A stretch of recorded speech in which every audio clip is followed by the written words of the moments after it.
I couldn't wait to get to bed last night so I could wake up just to see you. You know? Yeah, man. Same. There's not too many people in L.A. I'll stab a motherfucker for, you know? Likewise. And I think you, me, and Ari had a little click early on at the store. You know, things happen over the years, but not between you and I. I think you and Ari, whatever, banged heads for a while, but at the end, we're all brothers. I mean, yeah. And here we are 20 fucking years later. Yeah, man. That was 20 years ago when we were hanging out in the store, and then Fucko quit, and you became the talent coordinator, and it was the most, you could see how uncomfortable you were being the talent coordinator, but you did it. You got to spend time with the queen of mean, the queen of comedy, Mitzi Shore. I mean, this has just been, listen, even if this coronavirus doesn't let us do comedy for the last 2 years, I'm full. Like, I experienced things I never thought would be possible. I had got inducted into the Comedy Store. That's the Gambino of crime families.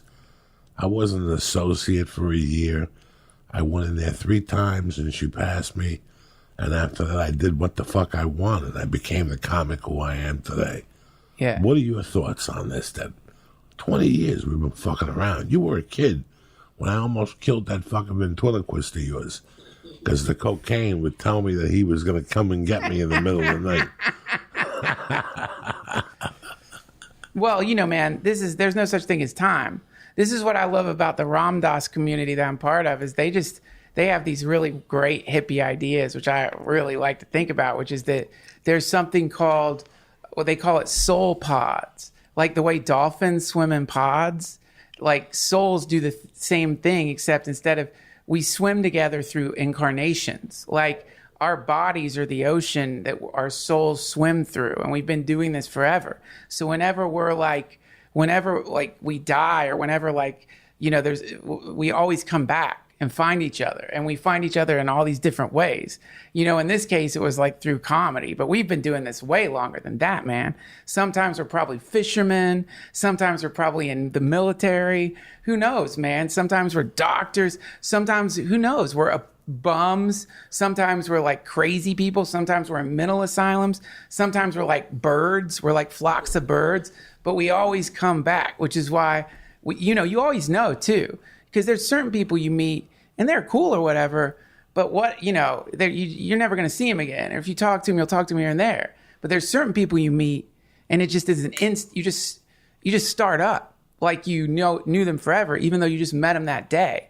You know, I love that idea. That's how I feel about you and Ari and Joe. That's how I feel about our group, Red Band, all my friends like that. And the same thing happens in the Ram Dass community too. You just meet people and it's like, it's the same, like, man, there's people like Ari. I won't talk to him for a year sometimes, unfortunately, 6 months. But the moment we start talking, it's over. It's like we never stop talking.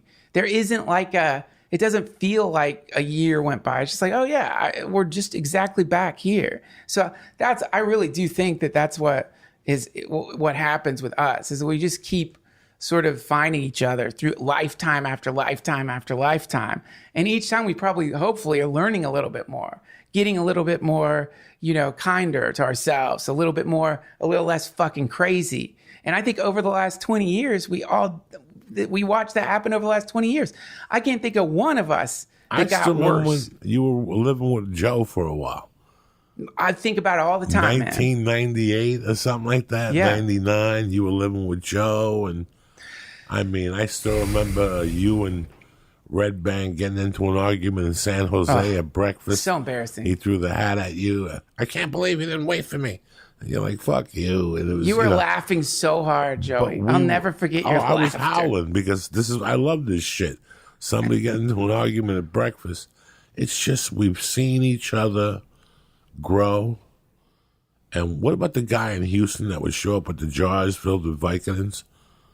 Oh, God. That was bad, Joey. You remember that? Yes. Would you tell these people how big those jars were that he would? It was like, you know, a construction truck. Right. They have like hammers and light bulbs. He would pull the curtain up, and it was just jars of like mason jars. Yeah, like it wasn't Vicodin. It was Percocet. He had everything. You know what? He came to my last show in Houston. Did he still have jars? He didn't give me a thing. He shook my hand. Right. And he goes, "Thank you for talking about me on a podcast. I felt special." He goes, "I was the guy that was giving them to you." And it was him. He gained like 10 pounds. He says he's clean now. He still sells weed. But I still think of just our comedy growth. You know, all that time we put in with Mitzi, the road work, you could tell in Midnight Gospel. Oh, thank you, man. You know, man, I'm sick and tired of people thinking they could just ride into this town with no knowledge of nothing and create a masterpiece. It destroys me. If you come to town and 1 year you're a light guy, then 1 year you do comedy, then for 2 years you write, then for 3 years you're somebody, some director's assistant, and one day you come to me with an idea, I'll listen to you because I know that you're a smart guy and you've taken different pieces of everything. That's what you did. And that's why Midnight Gospel is such a hit, and you're a hit. And thanks, man. I'm just happy to fucking see you. I want to cry right now. I want to cry because I'm so proud of you. I saw you as a little guy. I remember still torturing people at the store when you were the casting, whatever, the talent coordinator. Huh? The talent coordinator? The talent coordinator. I used to tell people they had to give you a VIG if they wanted to perform. Don't mention the name. We had them going one night. You want to do spots, you got to give me money. Nobody talks to Duncan direct. You talk to me, and I bring Duncan the money, okay? Nobody breaks the chain. And I still remember Duncan coming down. Like, I didn't know Duncan was there at 10 o'clock at night. I got the guy in the corner, and I'm reading him the rules. Listen, they give you 15. I want all 15 of it. He's like, how am I going to live? That's your problem. That's your problem. 5 of that goes to me. The other 10 goes to Duncan. You and Duncan don't need to. He's like, well, I'll talk to Duncan. You and Duncan don't need to talk about anything. I'll smack you in the face. That's and so I'll funny. never forget that you came out. And I go, Duncan, I'm talking to this guy, and I'm straightening him out. And I just walked up to you, and he was just left there. And I told you, do you remember who the person was?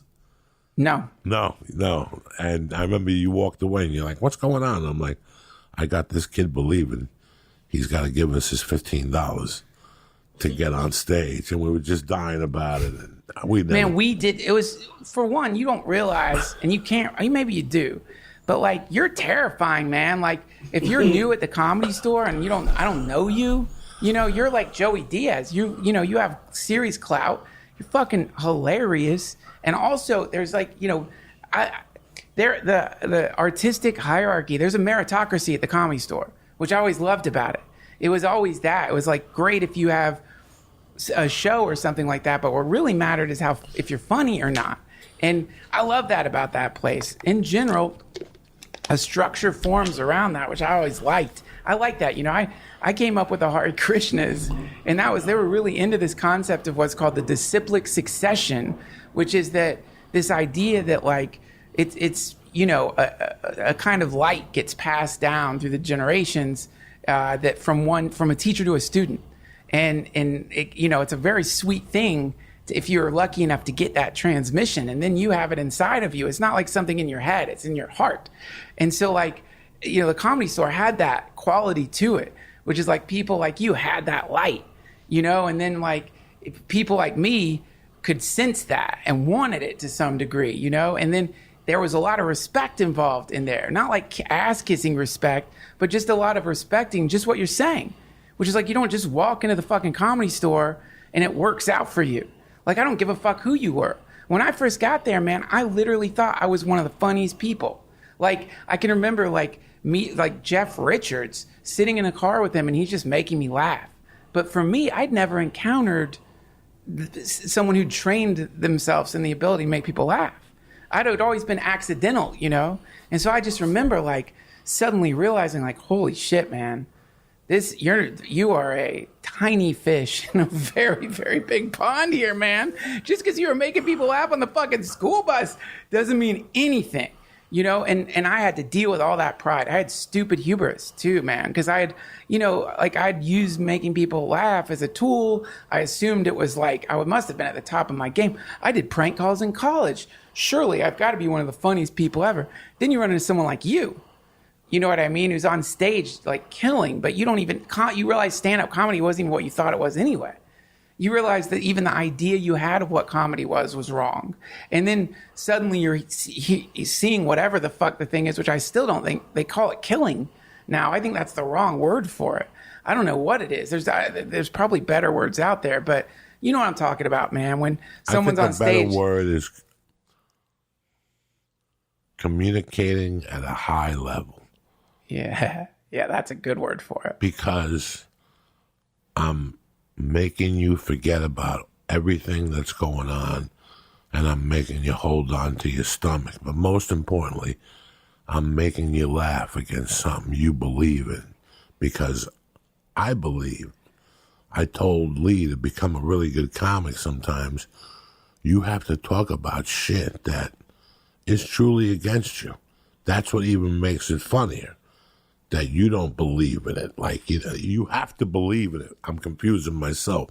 That joint was pretty strong. But yeah, when I'm on stage, I got to make the guy, I got to make him laugh, make him forget about his problems, and make him forget whether they're politically correct or not.